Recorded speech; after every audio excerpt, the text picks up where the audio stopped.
Hello दोस्तों, आप सभी का स्वागत है मेरे यूट्यूब चैनल में। आज की कहानी है आपके प्यार में भाग 43। चौहान मेंशन। सर इस वक्त सोफे पर था और सरगम उसके ऊपर लेटी हुई थी। वो उसकी चेस्ट पर झुकी हुई उसे बेतहाशा चूम रही थी। लेकिन तभी अचानक से धड़कन के रोने की आवाज़ आई तो स्वर और सरगम दोनों ने एक साथ सामने बेड की तरफ देखा, जहाँ पर धड़कन सोई हुई थी। लेकिन अब वो उठी हुई थी और उठकर बैठ गई थी। वो अपने पैरों पर अपने हाथों को जोर जोर से मारी जा रही थी और साथ में रोई जा रही थी। उसका रोना सुनकर सरगम तुरंत स्वर के ऊपर से उठी। उसने अपनी नाइटी को अच्छे से ठीक किया और जल्दी से आकर सरगम को संभालने लगी, जबकि स्वर तो बस अपनी बड़ी बड़ी आंखों से धड़कन की तरफ देख रहा था। वो बड़बड़ाते हुए बोला, आज तुमने प्रूफ कर दिया लिटिल हार्ट बीट कि तुम मेरी ही बेटी हो। पर बेटा, लंका दूसरों की लगानी होती है, अपने बाप की लंका कौन लगाता है यार। ये बोलते हुए उसके चेहरे पर फ्रस्ट्रेशन भरे एक्सप्रेशन आ गए थे। वहीं सरगम धड़कन को संभाल रही थी। उसने अच्छे से उसे अपनी बाहों में संभाला और बोली, क्या हुआ मेरी धड़कन को? बूबू चाहिए और मैं तुम्हें बूबू दूं। ये बोलकर उसने पूरी तरह से उसे अपनी गोद में लिटाया और फिर उसे बोतल से फीड देने लगी। स्वर मुंह बनाते हुए बोला, कभी मुझे भी ऐसे फीड दो ना।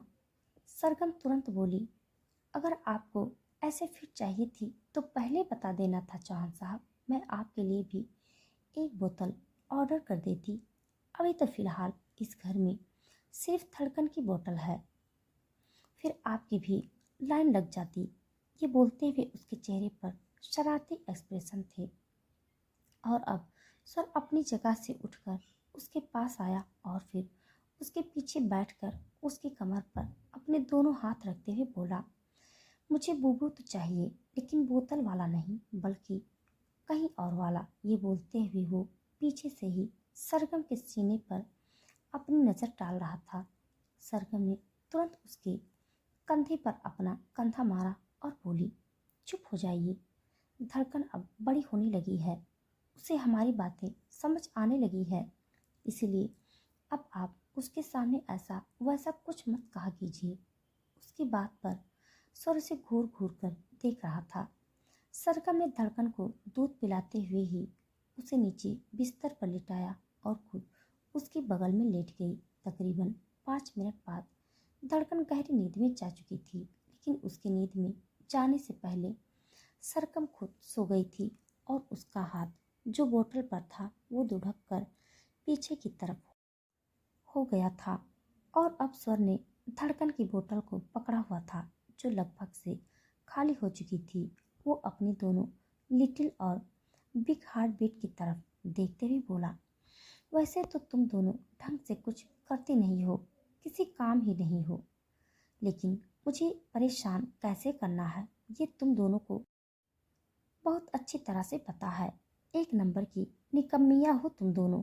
जैसे ही उसने कहा, धड़कन ने अचानक से अपना मुंह खोला, जैसे ही अभी जोरों से रोएगी। स्वर ने तुरंत अपना हाथ उसके सीने पर रखा और थपथपाकर बोला, आई एम सो सॉरी, आगे से कभी तुम्हें निकम्मी नहीं कहूँगा और ना ही तुम्हारी मॉम को। जैसे उसने कहा, धड़कन ने अपना मुंह वापस बंद कर लिया और दोबारा गहरी नींद में चली गई। स्वर तो उसकी तरफ देखता ही रह गया। कुछ देर बाद अब वो भी आराम से सो चुका था। सुबह का वक्त।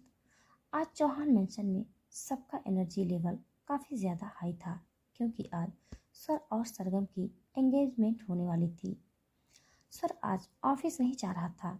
सरगम को जब पता चला कि स्वर आज ऑफिस नहीं जाने वाला, तो वो सीढ़ियाँ चढ़ते हुए ऊपर उसके रूम में आई और जाकर उसके सामने खड़ी हो गई। स्वर उसकी तरफ देखते हुए बोला, क्या हुआ हार्टबीट? तुम ऐसे मुझे गुस्से से क्यों घूर रही हो?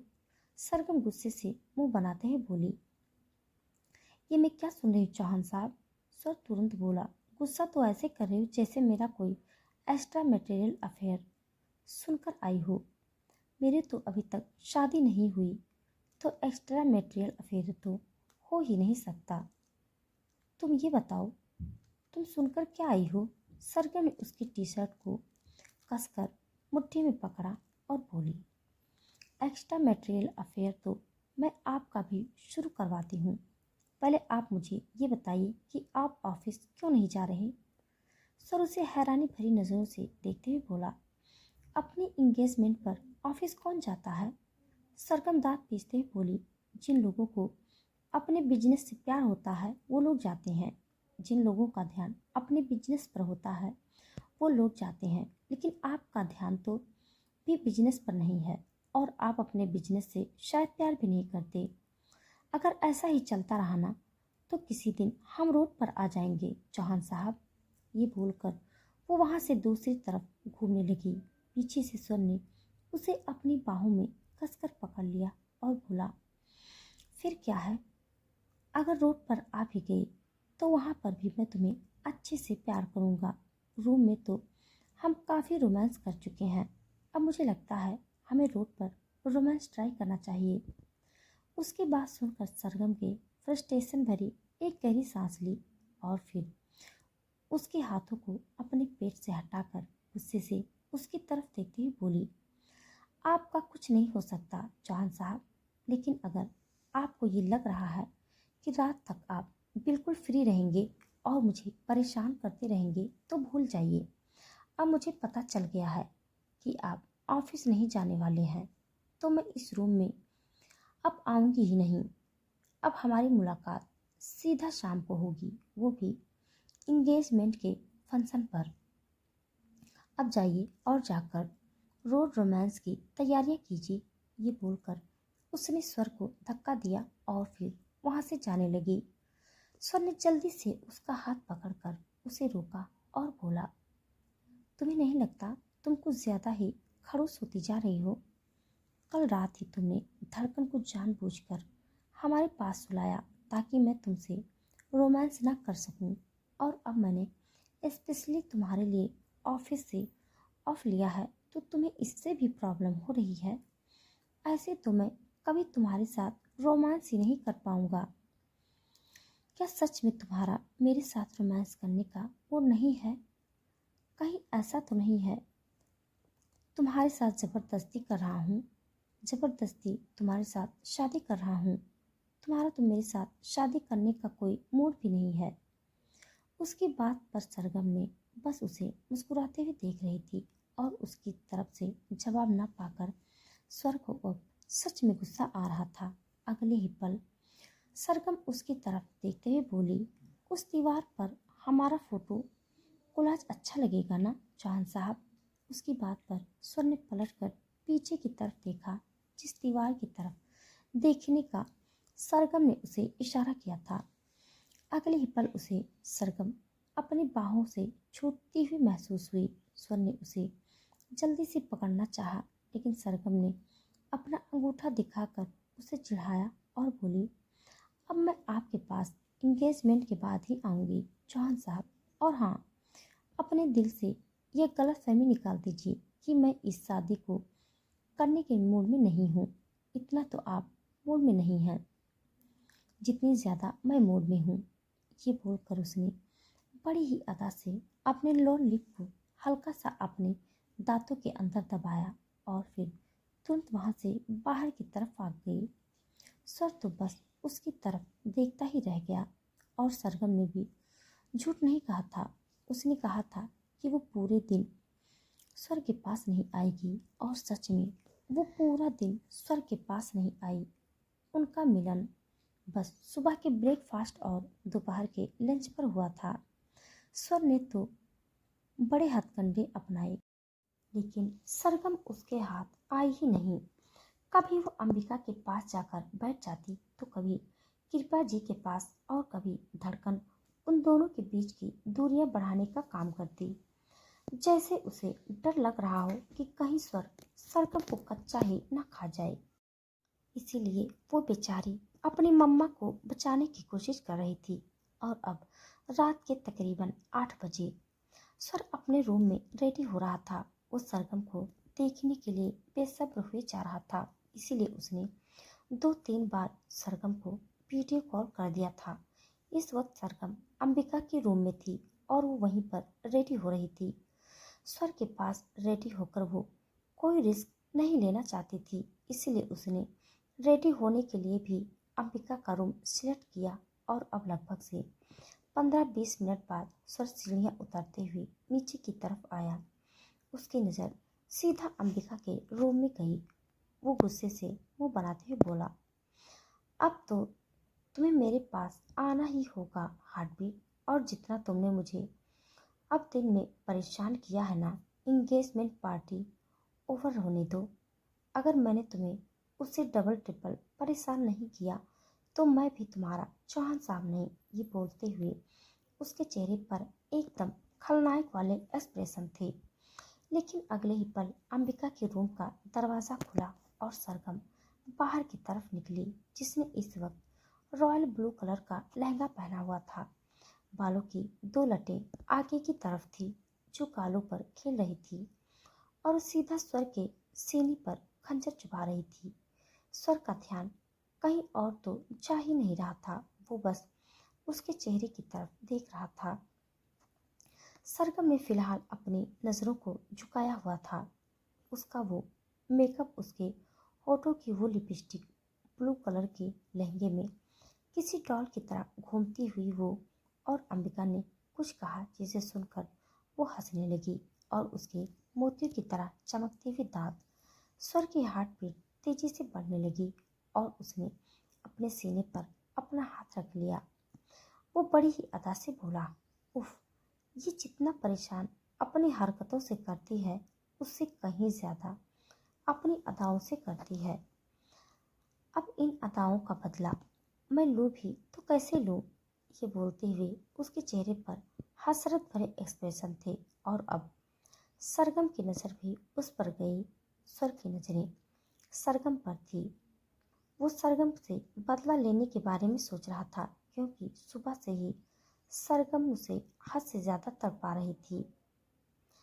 वो स्वर के पास नहीं आ रही थी और स्वर उसके लिए बेसब्र हुए जा रहा था। और अब सरगम ब्लू कलर के लहंगे में बिल्कुल उसके सामने खड़ी थी। वो अंबिका के साथ बातें करते हुए मुस्कुरा रही थी और उसका वो मुस्कुराना स्वर की जान ले रहा था। जब वो खुद को आईने में देख रहा था तो उसे लग रहा था कि वो एकदम परफेक्ट लग रहा है। उससे ज़्यादा हैंडसम तो उस पार्टी में कोई होगा ही नहीं। लेकिन सरगम को देखकर अब उसे लग रहा था कि वो तो उसके सामने कुछ भी नहीं। हालांकि ऐसा नहीं था कि स्वर अच्छा नहीं लग रहा था। वाइट शर्ट और ब्लू लॉयर जैकेट और पैंट में वो भी बेहद कातलाना लग रहा था। लेकिन सच में सरगम के सामने तो वो थोड़ा फीका ही नजर आ रहा था। अब वो हल्का सा मुस्कुराते हुए सरगम की तरफ आया। उसे देखकर सरगम का दिल भी जोरों से धड़क उठा। अंबिका ने धड़कन को अपनी गोद में उठाया हुआ था जो स्वर की तरफ देखते हुए बोली, देखो धड़कन, तुम्हारे डैड कितने हॉट एंड हैंडसम लग रहे हैं। ये तो आज तुम्हारे डैड की इंगेजमेंट पार्टी है, वरना अगर ये कोई नॉर्मल पार्टी होती तो तुम्हारे डैड को आज 10-15 प्रपोजल तो ज़रूर आते। उसकी बात पर सरगम उसे घूर कर देख रही थी। उसकी घूरती हुई नजरें अंबिका पर देखकर स्वर तुरंत बोला, वैसे तो तुम एक नंबर की गधी हो अंबिका, लेकिन ये बात तुमने बिल्कुल ठीक कही। मैं लग ही इतना हॉट एंड चार्मिंग लग रहा हूँ कि 10-15 प्रपोजल क्या, मुझे तो 50 प्रपोजल भी आ जाते। अब सरगम ने और भी ज्यादा मुंह बनाया। उसके एक्सप्रेशन देखकर अंबिका जल्दी से बोली, मुझे लगता है मुझे यहाँ से जाना चाहिए। चलो धड़कन, हम जाकर आइसक्रीम खाते हैं। ये बोलकर वो तुरंत धड़कन को लेकर वहाँ से चली गई। सरगम ने अब अपनी तिरछी नज़रों से स्वर की तरफ देखा और बोली, प्रपोजल चाहिए ना आपको, जाइए लीजिए, जिससे आपको प्रपोजल लेना। मैं तो यहाँ पर यूं ही इतना रेडी होकर आई, मुझे क्या पता था कि जिससे मैं एंगेजमेंट के ख्वाब देख रही हूँ उसका दिल तो औरों में अटका होगा। ये बोलकर उसने एक बार फिर से मुंह बनाया और वहां से जाने लगी। स्वर ने उसकी कलाई पकड़कर तुरंत उसे रोक लिया और अपनी तरफ खींच लिया। सरगम सीधा उसके सीने से आकर लगी स्वर का हाथ उसकी नाजुक सी कमर पर था। सरगम के हाथ स्वर के सीने पर थे। वो शिकायती नजरों से स्वर की तरफ देख रही थी और स्वर अब उसके चेहरे पर झुका और बोला, प्रपोजल तो बेशक से 1000 आ जाएं, लेकिन मेरा दिल तो एक ही लड़की पर अटका हुआ है। हाँ, वो थोड़ी नखरे वाली है, थोड़ी गुस्से वाली है, बहुत तड़पाती भी है मुझे, लेकिन क्या करूं, दिल तो उसी के लिए पागल है। इस निकम्मे दिल को तो बस वही चाहिए। उसकी बातें सुनते हुए अब सरगम के चेहरे पर हल्की मुस्कुराहट तैरने लगी। स्वर अब थोड़ा और ज्यादा उसके चेहरे पर झुका और बोला, वैसे इस इंगेजमेंट के बाद क्या ख्याल है तुम्हारा? सरगम ने हैरानी से उसकी तरफ देखा। उसकी वो शरारती मुस्कुराहट से वो उसके इरादे बहुत अच्छी तरह से समझ चुकी थी। वो बोली, कुछ नहीं, मेरा मतलब है कुछ खास नहीं, बस धड़कन के साथ आराम से सोने वाली हूँ। कल सुबह उठकर शादी की तैयारियां और रस्मों में बिजी हो जाऊंगी, तो आज रात अच्छे से अपनी नींद पूरी करने वाली हूँ। सुरनौटी स्माइल के साथ बोला, अब ये तो तुम भूल जाओ कि तुम्हारी नींद रातों में पूरी होने वाली है। रात को तो तुम्हारी नींद खराब होने वाली है। अगर तुम्हें नींद पूरी करनी है तो दिन में सोना पड़ेगा। हार्टबीट उसकी बात पर अब सरगम का चेहरा लाल होने लगा था। तभी कृपा जी वहां पर आई और बोली, तुम दोनों का रोमांस कहीं पर भी चालू हो जाता है क्या? लगता है तुम भी बिल्कुल अपने दादू पर गए हो। ये बोलते हुए अब वो स्वर की तरफ देख रही थी और अब स्वर का चेहरा लाल हो रहा था।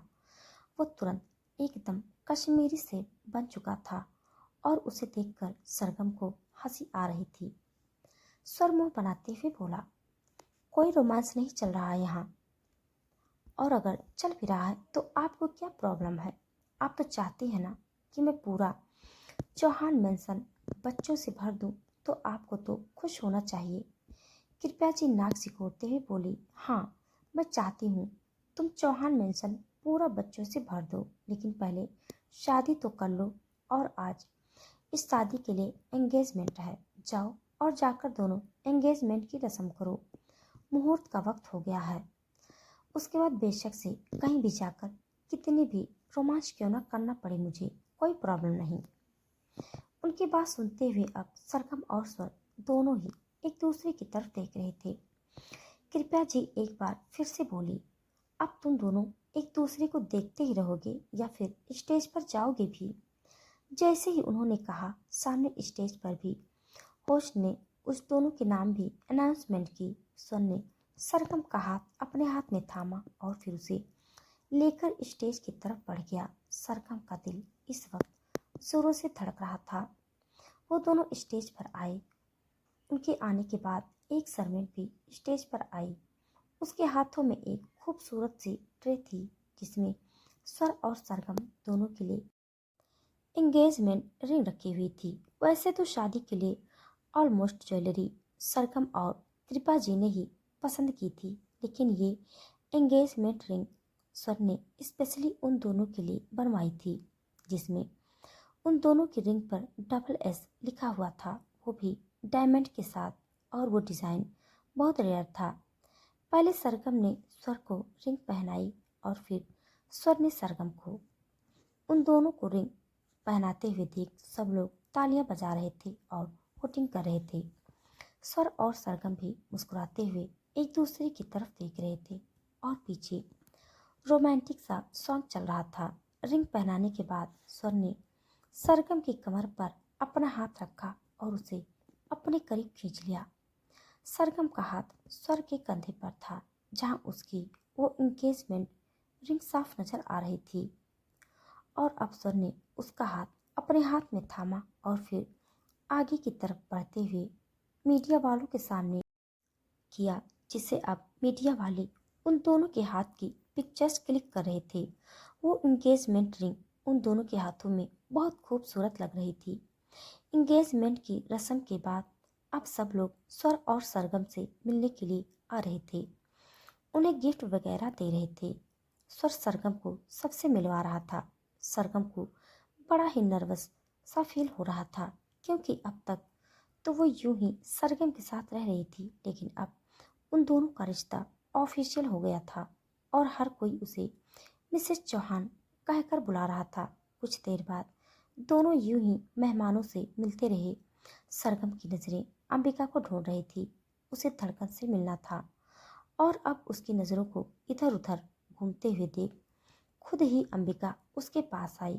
सरगम ने धड़कन की तरफ देखा और मुस्कुराते हुए उसे अपनी गोद में उठाने लगी, लेकिन तभी उसकी नज़र धड़कन पर गई, जिसके हाथ में एक रेड रोज था। सब लोग स्वर और सरगम के लिए फ्लावर बुके लेकर आए थे। अब इतना बड़ा बुके तो धड़कन ला नहीं सकती थी, इसीलिए वो बस एक रेड रोज लेकर आई थी। सरगम वो रेड रोज लेती उससे पहले ही स्वर ने वो रोज लिया और सरगम की तरफ देखते हुए बोला, मेरी बेटी ये मेरे लिए लाई है। सरगम मुंह बनाते हुए बोली, वो सिर्फ आपकी बेटी नहीं है, मेरी भी बेटी है। आप ये रेड रोज रखिए, मैं अपनी धड़कन को रख लूंगी। ये बोलते हुए उसने धड़कन को अपनी गोद में उठाया। धड़कन भी उसके गालों को चूमने लगी थी। स्वर बस अपने हाथों में वो रेड रोज पकड़े रह गया। उसकी हालत देखकर सरगम उस पर हंस रही थी। कुछ देर बाद अंबिका धड़कन को लेकर अंदर की तरफ चली गई थी, क्योंकि अब धड़कन के सोने का वक्त हो गया था और स्वर सरगम के साथ डिनर कर रहा था। वो उसे अपने हाथों से डिनर करवा रहा था। सरगम खाना खाते हुए बोली, क्या बात है चौहान साहब, आप कुछ ज्यादा ही मेहरबान हो रहे हैं मुझ पर, अपने हाथों से डिनर करवा रहे हैं। स्वर तुरंत बोला, तुमने सुना है क्या, जब बकरी को हलाल किया जाता है तो उसे ऐसे ही खिलाया पिलाया जाता है। उसकी बात पर सरगम की आंखें बड़ी हो गई। उसने तुरंत पूछा, आप ऐसा क्या करने वाले हैं मेरे साथ? सन्नाटी स्माइल के साथ बोला, वो तो जब करूँगा तब तुम्हें सब पता चलेगा। बस इतना समझ लो कि आज की रात हम इस मेंशन में नहीं रहने वाले, बल्कि फार्म हाउस जाने वाले हैं, क्योंकि अगर यहाँ पर रहे तो कोई भी हमें डिस्टर्ब करने आ जाएगा, इसीलिए आज कोई डिस्टर्बेंस नहीं होगी। उसकी बात पर अब सरगम के चेहरे पर डर छलकने लगा था। पूरे दिन तो उसने खुद को स्वर से बचा लिया, लेकिन अब तो उसकी खैर नहीं। स्वर ने उसके साथ साथ खुद भी खाना खाया और फिर उसकी तरफ देखते हुए बोला, अब चलें? सरगम जल्दी से बोली, हाँ चलते हैं, लेकिन क्या पहले मैं 1 मिनट के लिए धड़कन को देख आऊं कि वो सोई या नहीं? स्वर तुरंत बोला, तुम्हें क्या मैं कोई बेवकूफ़ लगता हूँ? तुम्हें क्या लगता है कि तुम मुझे पागल बनाओगी और मैं बन जाऊंगा? तुम धड़कन को देखने के बहाने अंदर जाओगी और फिर मैं यहीं तुम्हारा इंतजार करता रह जाऊंगा। अंबिका है धड़कन को देखने के लिए, वो उसे देख लेगी। तुम चलो मेरे साथ। ये बोलते हुए उसने उसका हाथ पकड़ा और उसे ऊपर की तरफ उठाया। सरगम ने अपने लोअर लिप को हल्का सा अंदर की तरफ दबा लिया। स्वर उसे लेकर आगे बढ़ने ही लगा था कि अचानक से उसका फोन बजा। उसने कॉल रिसीव किया। उसके फोन पर नितेश का कॉल आ रहा था। स्वर ने कॉल रिसीव किया और नितेश से बात करने लगा। सरगम चुपचाप उसकी तरफ देख रही थी। स्वर बातें करने में इतना ज्यादा खो गया था कि कब सरगम ने उसके हाथ से अपना हाथ छुड़ाया उसे पता ही नहीं चला। और तकरीबन 2 मिनट बाद अब स्वर ने कॉल डिस्कनेक्ट किया और अपने हाथ की तरफ देखा। उसके हाथ में सिर्फ सरगम का हाथ ही नहीं, बल्कि वहां से पूरी सरगम ही गायब थी। स्वर ने अपने आसपास देखते हुए कहा, मतलब तुमने एक बार फिर से मुझे चकमा दे दिया, लेकिन आज तुम चाह कर भी मुझसे बच नहीं पाओगी। फार्म हाउस नहीं जा पाएंगी तो क्या हुआ? तुम यहाँ जो हो, मैं वहीं पर आकर तुम्हारा बुरा हाल करने वाला हूँ। ये बोलते हुए उसके चेहरे पर इंटेंस एक्सप्रेशन थे और अब वो तुरंत अंदर की तरफ आ गया। वो जानता था कि सरगम अंदर अपने रूम में गई होगी। पूरा दिन उसने सरगम के बिना गुजारा था, लेकिन अब वो रात को सरगम के बिना नहीं रहने वाला था। दरवाज़ा खोलकर वो अंदर की तरफ आया और उसकी नज़र सामने की तरफ गई। उसके चेहरे पर सवालिया एक्सप्रेशन आ गई। तो दोस्तों आज के लिए बस इतना। इसके आगे का भाग जानने के लिए आप सब मेरे साथ बने रहिए। हमारी कहानी आप सबको कैसी लग रही है कमेंट बॉक्स में जरूर बताइएगा। तब तक के लिए धन्यवाद।